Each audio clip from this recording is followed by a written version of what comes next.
વર્ણિવેશરમણીય દર્શનમ મંદહાસરુચિરાનનાંબુજમ પૂજિતમ સુરુ નરોત્તમૈર્મુદા ધર્મનંદનમહં વિચિંતયે. અસતોમા ષટ્ગમય તમસોમા જ્યોતિર્ગમય મૃત્યુર્મા અમૃતમ ગમય. ઓમ શાંતિ શાંતિ શાંતિ. અસ્મદ્ગુરુ સમારંભામ નાથયામૂન મધ્યમામ લક્ષ્મી વલ્લભ પર્યંતામ વંદે ગુરુ પરંપરા. આજની જ્ઞાન સભાની અંદર પધારનારા બધા જ ભગવત ભક્તોને વેદાંતાચાર્ય, પુરાણ ઇતિહાસાચાર્ય અને ફિલોસોફી શાસ્ત્રી રાકેશભાઈના હેતપૂર્વક જય સ્વામિનારાયણ. ભક્તો, આજની આ જ્ઞાન સભાની અંદર આપણે બધા કૃષ્ણ યજુર્વેદ તૈતરીય ઉપનિષદ 3:7 આવતી સુક્તિ અન્નમ ન નિંદ્યાત તદ્વ્રતમ, આ સુક્તિ પર થોડી વાત શ્રવણ કરશું. તો બધા જ શ્રોતાગણો, અને એમાં પણ જે લોકો અન્નની નિંદા કરે છે, ભોજન કરતી વખતે અન્નનો તિરસ્કાર કરે છે, અન્નને એઠું મૂકે છે, બધા જ લોકો ધ્યાનપૂર્વક આ પ્રવચન શ્રવણ કરે અને એને આત્મસાત કરી લે. તો કૃષ્ણ યજુર્વેદ તૈતરીય ઉપનિષદ 3:7 વેદ ભગવાન કહે છે કે અન્નમ ન નિંદ્યાત તદ્વ્રતમ, અર્થાત કે અન્નનો તિરસ્કાર ન કરો તે પૂજનીય છે. આ પ્રમાણે વેદ ભગવાન પોતાના સ્વમુખે અહીં એવું કહી રહ્યા છે કે અન્નનો તિરસ્કાર ન કરો તે પૂજનીય છે. અન્ન એટલે શું? કોઈ વ્યક્તિના મનની અંદર એવી જિજ્ઞાસા થાય કે અન્ન શબ્દનો અર્થ શું થાય? તો સંસ્કૃત વ્યાકરણમાં અડ ધાતુ આવે છે, જેનો અર્થ થાય છે ભક્ષણ કરવું, ભોજન કરવું. આ અડ ધાતુને લ્યુટ પ્રત્યય લગાવવાથી અન્ન શબ્દ નિષ્પન્ન થાય છે, અને એનો અર્થ થાય છે કે જે ખાવામાં આવે, જે ભક્ષણ કરવામાં આવે એને અન્ન કહેવામાં આવે છે. અન્નની વ્યુત્પત્તિ કરતા વૈયાકરણીઓ કહે છે કે અધ્યતે ઇતિ અન્નમ, અર્થાત કે જેનું ભોજન કરવામાં આવે એને અન્ન કહેવામાં આવે છે. બીજી પણ એક વ્યાખ્યા કરતા વૈયાકરણીઓ કહે છે કે અધ્યતે ભોક્ષ્યતે ઇતિ અન્નમ, અર્થાત કે જે ખાધું જાય, અર્થાત કે જે ખાવામાં આવે તેને અન્ન કહેવામાં આવે છે. આ પ્રમાણે અન્ન શબ્દની વ્યાખ્યા વૈયાકરણીઓએ કરેલી જોવા મળે છે. તૈતરીય ઉપનિષદમાં વેદ ભગવાન પોતાના સ્વમુખે કહે છે કે અન્નમ ન નિંદ્યાત તદ્વ્રતમ, અર્થાત કે અન્નનો તિરસ્કાર ન કરવો તે પૂજનીય છે.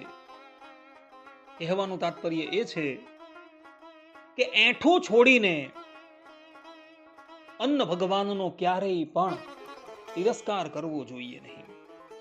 એ જ તૈતરીય ઉપનિષદમાં પુનઃ વેદ ભગવાન કહે છે કે અન્નમ ન નિંદ્યાત અન્નમ ન વ્યપોહેત, અર્થાત કે અન્નની નિંદા ન કરવી અને અન્નને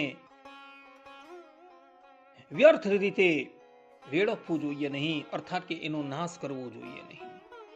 શ્રીમદ ભાગવતના તૃતીય સ્કંદના 5મા અધ્યાયના 4th શ્લોકમાં સુખદેવજી મહારાજ કહે છે કે અન્નાદ ભવતી ભૂતાની, અર્થાત કે અન્નથી ભૂત પ્રાણી માત્ર ટકેલા છે. આ જગતની અંદર જેટલા પણ પ્રાણીઓ છે એ કેવલ ને કેવલ અન્નથી ટકેલા છે. મહાભારતના અનુશાસન પર્વ 60મા અધ્યાયના 23મા શ્લોકમાં વૈશંપાયન ઋષિ કહે છે કે અન્ન મૂલમ જગત સર્વમ, અર્થાત કે સંપૂર્ણ જગતનો આધાર એ કેવલ ને કેવલ અન્ન જ છે. મનુસ્મૃતિમાં 4th અધ્યાયના 22મા શ્લોકમાં આપણા પિતામહ મનુ મહારાજ કહે છે ના અન્નમ વ્યર્થમ વિનાશયેત, અર્થાત કે અન્ન કદી પણ વ્યર્થ રીતે નાશ ન કરવો. અર્થાત કે અન્નનો ક્યારેય પણ વ્યર્થ રીતે નાશ ન કરવો. આ વાત મનુ મહારાજે આજથી અબજો વર્ષ પહેલા કહી દીધેલી છે. અને એ જ મનુસ્મૃતિમાં તૃતીય અધ્યાયના 70મા શ્લોકમાં પણ મનુ મહારાજ કહે છે કે અન્નસ્ય નિંદા વર્જનીયા, અર્થાત કે અન્નની ક્યારેય પણ નિંદા કરવી જોઈએ નહીં. આપણે ભોજન કરવા માટે બેઠેલા હોઈએ અને આપણા ભાણામાં ઠાકોરજીનો જે પણ કોઈક પ્રસાદ આવેલો હોય એ પ્રસાદ આપણે પ્રેમપૂર્વક ગ્રહણ કરી લેવાનો છે, પરંતુ એની નિંદા નથી કરવાની કે આ પ્રસાદની અંદર મીઠું ઓછું છે કે મરચું ઓછું છે, એવી નિંદા નથી કરવાની. કારણ કે મનુ મહારાજે અહીં અન્નની નિંદા કરવાની મનાઈ કરેલી છે. ઇતર શાસ્ત્રોમાં કહ્યું છે કે અન્નમ બ્રહ્મેત્યાહુ તસ્માદ અન્નસ્ય નિંદ્યામ વા નાશમ વા ન સમાચરેત. અર્થાત કે અન્ન બ્રહ્મરૂપ છે, અર્થાત કે સાક્ષાત ભગવાન છે, તેથી તેની નિંદા અથવા નાશ એટલે કે વ્યર્થ રીતે એને વેડફવું જોઈએ નહીં. આ પ્રમાણે અહીં અન્નની નિંદા કરવાની સ્પષ્ટ રૂપે મનાઈ કરેલી છે, તથા એનો વ્યર્થ કરવાની પણ મનાઈ કરેલી છે.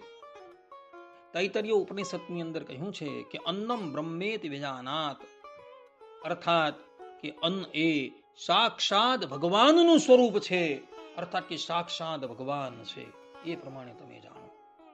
આ પ્રમાણે વેદ ભગવાન તથા આપણા મહર્ષિઓ પોતાના સ્વમુખે કહે છે કે અન્નનો ક્યારેય તિરસ્કાર ન કરવો અને અન્ન ક્યારેય પણ છાંડવું જોઈએ નહીં.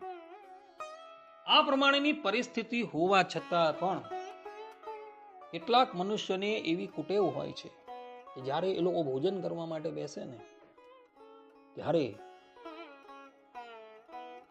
કંઈક ને કંઈક વસ્તુ એ લોકો છાંડતા જ હોય છે, અને એને લઈને એ અન્ન દેવતાનો તિરસ્કાર કરતા હોય છે. જ્યારે વેદ ભગવાન છે અને આપણા ઋષિ મુનિઓએ તો મનુષ્ય માત્રને આજ્ઞા કરેલી છે કે અન્નનો બગાડ ન કરવો જોઈએ, છતાં પણ આવા મનુષ્યો એ અન્નનો બગાડ કરતા જોવા મળે છે. તો જે લોકો સાક્ષાત ભગવત સ્વરૂપ અન્ન પ્રસાદનો બગાડ કરે છે એ લોકો દેહાંતે ભયંકર દુર્ગતિને પ્રાપ્ત થાય છે. ભગવાન સ્વામિનારાયણ આ ધરાતલ પર હયાત હતા એ વખતે પણ એવા પ્રસંગો બનેલા હતા, અને ભગવાન સ્વામિનારાયણે પોતાના સ્વમુખે પોતાના આશ્રિતોને ઉપદેશ આપેલો હતો કે અન્નનો બગાડ ક્યારેય પણ કરવો નહીં, કારણ કે અન્ન એ સાક્ષાત મારું સ્વરૂપ છે. આ સંબંધમાં મહેસાણા જિલ્લામાં રહેતા કશડીબાઈના જીવનને આપણે અવલોકન કરવાની જરૂર છે. એના એ જીવનને આપણે અવલોકન કરશું ત્યારે આપણે સ્પષ્ટ રૂપે બોધ થશે કે અન્નને ક્યારેય પણ છાંડવું જોઈએ નહીં, એનો બગાડ કરવો જોઈએ નહીં. વાત એવી હતી કે ઉત્તર ગુજરાતમાં ઊંઝાની પાસે મહેસાણા નામનું ગામ આવેલું છે, અને આ ગામમાં ભગવાન શ્રી હરિના વખતથી સત્સંગ હતો, અને સંતો વારે ઘડીએ આ ગામમાં આવતા હોવાથી એક બ્રાહ્મણ જ્ઞાતિના બહેન જેનું નામ હતું કશડીબાઈ, જેનું અપભ્રંશ નામ હતું કુશળબાઈ, તેઓને પણ સંતો અને સત્સંગીઓના રંગથી સત્સંગનો રંગ લાગ્યો અને ભગવાન શ્રી હરિની ઓળખાણ થઈ, અને એવો પ્રગટ પ્રમાણ ભગવાન શ્રી હરિનું ભજન કરતા હતા. પોતાને કોઈ પરિવાર હતો નહીં, એટલે જાતે મહેનત મજૂરી કરી એવો પોતાનું ગુજરાન ચલાવતા હતા, અને મહેનત કરીને પોતાનું ગુજરાન ચલાવે પણ ક્યારેય કોઈની પાસે હાથ લંબાવતા ન હતા. અને સત્સંગના ધર્મ નિયમ ખબરદાર થઈને પાળતા હતા. જ્યારે સંતો કે હરિભક્તો ગામમાં આવે ત્યારે એમને માટે ઉતારા છે, ભોજન છે વગેરેની વ્યવસ્થાઓ પણ એઓ જાતે કરતા હતા. તેઓના મનની અંદર હંમેશા એક જ ભાવના રહેતી હતી કે એક દિવસ ભગવાન શ્રી હરિ સંતો ભક્તોને લઈ અમારા ગામ આવે અને અમારું ભોજન કરે. પોતાનો આ શુભ સંકલ્પ સિદ્ધ થાય એટલે માટે એઓએ ભગવાન શ્રી હરિની વારંવાર પ્રાર્થના કરી. ભક્તોના ભાવને આધીન ભગવાન શ્રી હરિ એક દિવસ ઉત્તર ગુજરાત પધાર્યા અને ઉત્તર ગુજરાતમાં આવેલા વિસનગરમાં પધાર્યા. ત્યાં બ્રાહ્મણોની ચોરાશી કરી બ્રાહ્મણોને ખૂબ ભોજન અને દાન દક્ષિણાથી તૃપ્ત કર્યા અને પછી ત્યાંથી ઊંઝા ગામ આવ્યા. ઊંઝા ગામ એક દિવસ રોકાઈ ભગવાન શ્રી હરિ સંતો અને ભક્તોને લઈ મહેસાણા ગામ આવ્યા. ભક્તોને જ્યારે ખબર પડી કે આપણા ઈષ્ટદેવ ભગવાન શ્રી હરિ પધારેલા છે એટલે એ લોકો ઉમળકાભેર ભગવાન શ્રી હરિની સન્મુખ ગયા અને વાજતે ગાજતે સામૈયું કરી ભગવાન શ્રી હરિને ગામમાં પધરાવ્યા. આ સમયે ભગવાન શ્રી હરિ કળસીબાઈના ઘરે જ રોકાયા હતા અને સંતો અને ભક્તો એ જ ગામમાં બીજા બધા હરિભક્તોને ત્યાં રોકાયા હતા. પોતાના ઘરે ભગવાન શ્રી હરિ પધાર્યા એટલે કળસીબાઈએ તો ભગવાન શ્રી હરિ માટે ઉતારાની બધી વ્યવસ્થા કરી અને ત્યારબાદ કળસીબાઈ ભગવાન શ્રી હરિ પ્રત્યે બોલ્યા કે પ્રભુ, કે મારે ઘણા સમયથી ઈચ્છા હતી કે ભક્તો સહિત આપ અમારા ગામ પધારો, અમારા ઘરે પધારો અને અમારું ભોજન ગ્રહણ કરો અને મારો આ સંકલ્પ આજે આપે પૂર્ણ કર્યો. અમે તમારે માટે કેટલાય દિવસથી અન્ન સંગ્રહ કરેલું છે, ઘી સંગ્રહ કરેલું છે. એ અન્ન અને ઘીનો આપ ઉપયોગ કરો. આ પ્રમાણે કહી કળસીબાઈ એક મોટું પાત્ર લઈને ભગવાન શ્રી હરિની પાસે આવે છે તથા કેટલું એ અન્ન લાવીને પણ ભગવાન શ્રી હરિની પાસે મૂકે છે અને કહે છે કે પ્રભુ, આ વખતે આપ અમારા ઘરના જ અન્ન અને ઘીનો ઉપયોગ કરો. આ બધી જ વસ્તુ અમે તમારે માટે સાચવી રાખેલી છે. ભગવાન શ્રી હરિએ જોયું કે એક મોટું પાત્ર ઘીથી ભરેલું છે. કળસીબાઈ બોલ્યા કે પ્રભુ, આ ઘી અને આ અન્નના મિષ્ટાન બનાવો અને મિષ્ટાન બનાવી આપ સંતો ભક્તોની સાથે પોતે પણ તૃપ્ત થાઓ. આ પ્રમાણે જ્યારે કળસીબાઈએ કહ્યું ત્યારે ભગવાન શ્રી હરિએ કહ્યું કે કળસીબાઈ, અમે તમારો આર્થિક વ્યવહાર જાણીએ છીએ, તમારો ભાવ છે એટલે અમે આજે તમારા અહીં આવેલા છે, માટે મિષ્ટાન તો ન બનાવશું પરંતુ ખીચડી અને શાક એ બનાવશું, તો તમને ચાલશે? ત્યારે કળસીબાઈ બોલ્યા કે પ્રભુ, આપ ખીચડી અને શાક બનાવો તો પણ કઈ વાંધો નહીં, પરંતુ આ પાત્રની અંદર જેટલું ઘી છે એ બધું જ ઘી તમારે ઉપયોગમાં લેવાનું છે. આમાંથી એક ટીપું પણ વહેવા દેવાનું નથી, કારણ કે આ બધું જ તમારે માટે જ અમે ભેગું કરેલું છે. આ પ્રમાણે જ્યારે કળસીબાઈએ કહ્યું ત્યારે ભગવાન શ્રી હરિ કહે કે બહુ સારું, તમારી ભાવના છે તો આ બધું જ ઘી અમે ખીચડીમાં ઉપયોગમાં લેશું. ત્યાર પછી તો ભગવાન શ્રી હરિની આજ્ઞા થતા બ્રહ્મચારી બ્રાહ્મણો એ ઘી અને એ અન્ન લઈને એક સ્થાન પર આવે છે અને ત્યાં ચૂલો પ્રગટાવી બ્રહ્મચારીઓ ખીચડી બનાવે છે, શાક બનાવે છે, રોટલા બનાવે છે અને કઢી બનાવે છે. પેલી તરફ કળસીબાઈએ પણ આ બ્રહ્મચારીઓ જે ખીચડી બનાવતા હતા તે જોઈને મનોમન વિચાર કર્યો, અમારા ઘરે અમે અથાણા બનાવેલા છે, તો એ અથાણા પણ હું ભગવાન શ્રી હરિ માટે અને સંતો ભક્તો માટે મોકલી આપું. તો તમારા ઘરે દૂધ પણ છે, એ દૂધ પણ ભગવાન શ્રી હરિના ઉપયોગમાં આવી જાય. આ પ્રમાણે વિચાર કરી કળસીબાઈએ કોઈના હાથે અથાણા અને દૂધ મોકલી આપ્યું.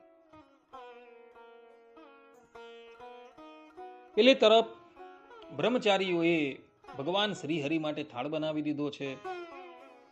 ભગવાન શ્રી હરિ એ થાળ જમેલા છે અને ત્યારબાદ સંતો ભક્તો અને વર્ણીઓની પંક્તિ થઈ છે અને એમાં 5 વખત પીરસી ભગવાન શ્રી હરિએ બધાને ખૂબ તૃપ્ત કરેલા છે. બધા જ સંતો ભક્તો ખૂબ તૃપ્ત થયા છે, છતાં પણ ખીચડી છે, કઢી છે, શાક છે, એ બધું વધેલું છે. ગામના ભક્તોને પણ પ્રસાદ આપ્યો, છતાં પણ એ પ્રસાદ વધેલો છે. એટલે કસડીબાઈએ એક કામ કર્યું, એ બધો જ પ્રસાદ જે છે એ એમણે એક પાત્રની અંદર ભરી લીધો. આ તરફ બ્રહ્મ મુહૂર્ત થયું એટલે ભગવાન શ્રી હરિએ સંતો ભક્તોને કહ્યું કે આજે આપણે અહીંથી વહેલા ચાલી નીકળવાનું છે. કોઈએ સ્નાન છે, સંધ્યા છે ઇત્યાદિ અહીં કરવાનું નથી. અગાડી કોઈક નદી કે તળાવ આવશે, એના કિનારા પર બેસીને આપણે સ્નાન સંધ્યા ઇત્યાદિ નિત્ય કર્મો કરીશું. આ પ્રમાણે જ્યારે કહ્યું ત્યારે સંતો ભક્તે કહ્યું કે ભલે. હવે પેલી બાજુ કસડીબાઈને ખબર પડી ગઈ કે ભગવાન શ્રી હરિ સ્નાનાદિક કર્યા વગર જ અહીંથી જવા માટે તૈયાર થયા છે. એટલે એવો ભગવાન શ્રી હરિની પાસે આવ્યા અને એમના પ્રત્યે બોલ્યા કે પ્રભુ, તમે બધા સાંજે પૂરેપૂરું જમ્યા નથી અને એને લઈને ખીચડી તથા શાક ઇત્યાદિ સામગ્રીઓ વધેલી છે. અમે મહેનત મજૂરી કરીને આ અન્નને તથા ઘીને ભેગું કરેલું છે. હવે જો એ અન્ન અને ઘી જો બગડે તો એ સારું ન કહેવાય. માટે સર્વપ્રથમ તમે આની વ્યવસ્થા કરતા જાઓ. અને અમારી ઈચ્છા તો એવી છે કે તમે આજે રાજભોગ આરોગીને અગાડી વધો, એવી અમારી ઈચ્છા છે. અહીંથી તમે બીજે ગામ જશો અને માર્ગમાં કોઈ તળાવ ન આવે કે કોઈ નદી ન આવે તો શું કરશો? માટે અમારી ઈચ્છા એવી છે કે આપ અહીં જ નિત્ય કર્મ કરી લો અને રાજભોગ આરોગીને અગાડી જાઓ. આ પ્રમાણે જ્યારે કસડીબાઈએ કહ્યું એટલે કસડીબાઈની વ્યવહારુ વાત સાંભળી શ્રી હરિ બોલ્યા કે કસડીબાઈ, તમારી વાત સત્ય છે. રાંધેલા અન્નનો બગાડ કરવો એ તો અપરાધ છે. કારણ કે શાસ્ત્રોમાં કહ્યું છે કે અન્નમ બ્રહ્મેતિ વિજાનાત, અર્થાત કે અન્ન જે છે એ સાક્ષાત ભગવાનનું સ્વરૂપ છે. માટે એ અન્નનો ક્યારેય પણ બગાડ કરવો નહીં. વળી અમે ક્યારે કયે ગામ પહોંચીએ અને ત્યાં અમને ભોજન મળે કે ન મળે એમાં પણ શંકા છે.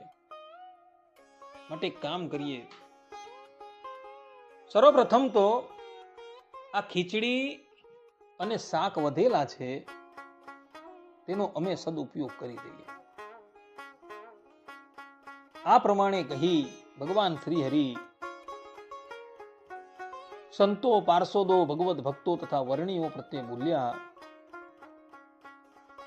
કે હે ભક્તો, આ સાંજના રાધેલા ખીચડી અને શાક તૈયાર છે, એ જમીને આપણે અગાળ વધશું અને માર્ગમાં કોઈ નદી આવશે, કોઈ નદીમાં સ્નાનાદિક ક્રિયા કરી પૂજાપાઠ કરીને પછી ત્યાંથી આપણે અગાડી જશું. આ પ્રમાણે જ્યારે સંતો ભક્તોએ ભગવાન શ્રી હરિની વાત સાંભળીને ત્યારે એ લોકો વિચાર કરવા લાગ્યા કે સ્નાન પૂજાપાઠ કર્યા વિના તો આપણાથી પાણી પણ ન પીવાય, અને એવા નિયમ તો આપણે ભગવાન શ્રી હરિએ જ આપેલા છે. અને આજે ભગવાન શ્રી હરિ જ આપણે એવું કહે છે કે નાયા ધોયા વગર, પૂજા પાઠ કર્યા વગર આ ખીચડી અને શાક જમી લો. આ તે કેવી વિચિત્રતા કહેવાય. આ પ્રમાણે જ્યારે સંતો ભક્તો અંદરો અંદર વાત કરતા હતા ને, એ સાંભળીને ભગવાન શ્રી હરિ એમના પ્રત્યે બોલ્યા કે દેશ કાળને અનુસારે આપણે રહેવું જોઈએ, અને દેશ કાળને અનુસારે જો આપણે રહીએ તો આપણે સુખ થાય. આ કસડીબાઈએ મહેનત મજૂરી કરી આપણે માટે અન્ન ભેગું કરેલું છે, ઘી ભેગું કરેલું છે, અને અમારી ઈચ્છા એવી છે કે એમણે મહેનત કરીને જે અન્ન ભેગું કરેલું છે એ અન્ન સહેજ પણ વ્યર્થ ન જવું જોઈએ. જો આપણે આ ખીચડી અને શાક આરોગશું નહીં તો પછી એ બગડી જશે, ખરાબ થઈ જશે, અને એમણે કરેલી મહેનત જે છે એ વ્યર્થ થશે.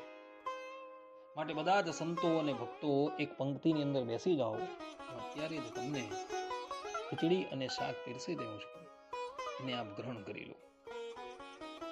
આ પ્રમાણે જ્યારે ભગવાન શ્રી હરિએ બધા જ સંતો ભક્તોને કહ્યું, ત્યારે બધા જ સંતો અને ભક્તો વિચારવા લાગ્યા કે આજ્ઞા ગુરુ નામ અવિચારણીય, અર્થાત કે ગુરુની આજ્ઞાની અંદર ક્યારેય પણ વિચાર કરવો જોઈએ નહીં. ગુરુએ એમ કહ્યું કે પૂજાપાઠ કર્યા વગર તમે ખીચડી અને શાક જમી લો તો આપણે એ ગુરુની આજ્ઞા જ પાળવાની છે. કારણ કે ગુરુની આજ્ઞા જે છે એમાં વિચાર નથી કરવાનો. આ પ્રમાણે સંતોએ વિચાર કરી બધા જ સંતો પંક્તિની અંદર બેસી ગયા છે. ભગવાન શ્રી હરિએ બ્રહ્મ મુહૂર્તમાં જ સંતોને ખીચડી અને શાક પીરસી દીધા છે, અને બધા સંતો ભગવાન શ્રી હરિની આજ્ઞાથી બધી ખીચડી અને શાક જમી ગયા. કસડીબાઈ તો આ જોઈને અતિશય આનંદિત થયા. એવો મનોમન વિચાર કરવા લાગ્યા કે અમે જે મહેનત કરીને અન્ન ભેગું કરેલું હતું એનો સદુપયોગ થઈ ગયો. આ પ્રમાણે ભગવાન શ્રી હરિએ કસડીબાઈના કહ્યા મુજબ બ્રહ્મ મુહૂર્તમાં નિત્ય કર્મ કર્યા પહેલા જ સંતોને ભોજન કરાવી દીધું હતું. ભક્તો, જ્યારે આ ધરાતલ પર પુરુષોત્તમ નારાયણ બિરાજમાન હોય ને, ત્યારે એવો જે પ્રમાણે કહે ને તે જ પ્રમાણે આપણે કરવાનું છે, પરંતુ એમાં આપણે આપણું દાપણ ઉમેરવાનું નથી. ભગવાન શ્રી હરિ જે કહે તે જ કરવાનું છે. અહીંયા ભગવાનની આ લીલા જે છે એ લીલા શાસ્ત્રને ઉપરવટ થઈને થયેલી છે. કારણ કે શાસ્ત્રોની અંદર એવી આજ્ઞા છે કે નિત્ય કર્મ કર્યા વગર, સ્નાન છે, સંધ્યા છે ઇત્યાદિ નિત્ય કર્મ કર્યા વગર ક્યારેય પણ અન્ન ગ્રહણ ન કરવું. પરંતુ આ તો પરબ્રહ્મ પરમાત્મા છે, અને એ પરબ્રહ્મ પરમાત્મા જ્યારે શાસ્ત્રથી ઉપરવટ થઈને શાસ્ત્રની મર્યાદાનું ઉલ્લંઘન કરીને પણ કોઈ કદાચ ચરિત્ર કરતા હોય ને, તો એનો દોષ એ ભગવાનને લાગતો નથી. ભગવાન શ્રી હરિએ અહીં જે આ ચરિત્ર કરેલું છે એ શાસ્ત્રની ઉપરવટ થઈને કરેલું છે, છતાં પણ પરબ્રહ્મ પરમાત્મા ભગવાન શ્રીહરિ છે, એમને સારા નરસાનો કોઈ દોષ લાગતો નથી. તે જ પ્રમાણે એમની આજ્ઞા અનુસાર વર્તનારા સંતો ભક્તોને પણ એ સંબંધમાં કોઈ દોષ લાગેલો ન હતો. ભગવાન શ્રીહરિએ અહીં સ્પષ્ટ રૂપે કહેલું છે કે અન્નનો ક્યારેય પણ બગાડ ન કરવો, કારણ કે અન્ન જે છે એ ભગવત સ્વરૂપ છે, અને વળી આ અન્ન તો ભગવાન શ્રીહરિની પ્રસાદી રૂપ છે. સત્સંગી જીવનના તૃતીય પ્રકરણમાં અન્નકૂટની લીલા આવે છે. ભગવાન શ્રીહરિએ દુર્ગપુરમાં દાદા ખાચરના દરબારમાં ભવ્યાતિ ભવ્ય અન્નકૂટ ઉત્સવ કરેલો હતો, અને એ અન્નકૂટ ઉત્સવ પૂર્ણ થઈ ગયો. ઠાકોરજીને જે સામગ્રી અર્પણ કરેલી હતી એ પાછી લઈ લેવાય, અને સંતો ભક્તોની જ્યારે પંક્તિ થઈ અને બધા જ સંતો ભક્તોને ભગવાન શ્રી હરિએ પોતાના કર કમલ દ્વારા પીરસી દીધું, અને બધા જ સંતો ભક્તો ભોજન પ્રસાદ ગ્રહણ કરતા હતા. તે સમયે મૂળજી બ્રહ્મચારી એ સંતો છે, ભક્તો છે ઇત્યાદિકને ઉપદેશીને કહે છે, આ તો ભગવાન શ્રી હરિના સાક્ષાત વરદ હસ્તથી સ્પર્શ થયેલી પ્રસાદી છે, માટે કોઈ પણ ભગવદ ભક્ત આ પ્રસાદીને પાત્રમાં હેઠી મૂકતા નહીં, પરંતુ બધી જ ગ્રહણ કરી જજો. આ પ્રમાણે મૂળજી બ્રહ્મચારીએ બધાને કહ્યું. તે જ પ્રમાણે ભક્તો આપણા મંદિરોની અંદર પણ ભગવાન શ્રી હરિની સન્મુખ જે પણ કંઈક સામગ્રી મૂકવામાં આવે છે, અને ભગવાન શ્રી હરિ એ સામગ્રી પોતાના નેત્ર દ્વારા આરોગે છે, એ સામગ્રી પ્રસાદીની થઈ ગયેલી હોય છે. જે પહેલા સામગ્રી કહેવાતી હોય છે એ પછી પ્રસાદ કહેવાય છે, કારણ કે શાસ્ત્રોની અંદર કહ્યું છે કે નૈવેદ્યમ પુરતો મહ્યમ ચક્ષુષા ગહ્યતે મયા. ભગવાન શ્રી કૃષ્ણ પોતાના સ્વમુખે કહે છે કે મારી સન્મુખ મારા ભગવદ ભક્તો જે પણ કંઈક સામગ્રી મૂકે છે એને હું મારા નેત્ર દ્વારા ગ્રહણ કરું છું, અને પરબ્રહ્મ પરમાત્માના નેત્ર જે સામગ્રીની ઉપર પડે છે એ સામગ્રી પછી પ્રસાદીની થઈ જાય છે, અને પ્રસાદીની સામગ્રી થયેલી એ વસ્તુ એ સાક્ષાત ભગવત સ્વરૂપ હોય છે, તો એને ક્યારેય પણ હેઠી મૂકવાની નથી. આપણે જેટલા પ્રસાદની જરૂર હોય એટલો જ આપણે ગ્રહણ કરવાનો છે, પરંતુ વધારાનો જે પ્રસાદ જે છે એ એઠો નથી મૂકવાનો, કારણ કે ભગવાન શ્રી હરિએ આ ચરિત્રની અંદર પોતાના સ્વમુખે કહેલું છે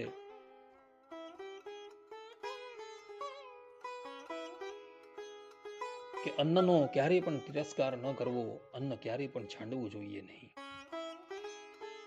માટે ભક્તો તમે બધા પણ ભગવાન શ્રી હરિની આ લીલા જે છે એ આત્મસાત કરી રાખજો, અને જ્યારે ભોજન કરવા માટે બેસો ત્યારે ક્યારેય પણ પ્રસાદને બગાડતા નહીં, કારણ કે જો તમે પ્રસાદને બગાડશો તો તમે ભગવાનનો દ્રોહ કરશો, કારણ કે પ્રસાદ એ સાક્ષાત ભગવત સ્વરૂપ હોય છે, અને એને બગાડશો તો તમે ભગવાનનો અપરાધ કરી બેસશો. માટે ભક્તો આ ચરિત્રને આત્મસાત કરી રાખજો, જીવનમાં ક્યારેય પણ ભગવત પ્રસાદીને કે અન્નને તિરસ્કાર ન કરતા, એને બગાડતા નહીં. આ જ સિદ્ધાંત વાત છે. આટલું કહીને હું મારા પ્રવચનને અહીં વિરામ આપું છું. સર્વે સંતુ નિરામયઃ, સર્વે સુખીનો ભવંતુ, સર્વે ભદ્રાણી પશ્યંતુ, મા કશ્ચિત દુઃખ ભાગ ભવેત. અસ્તુ. જય સ્વામિનારાયણ.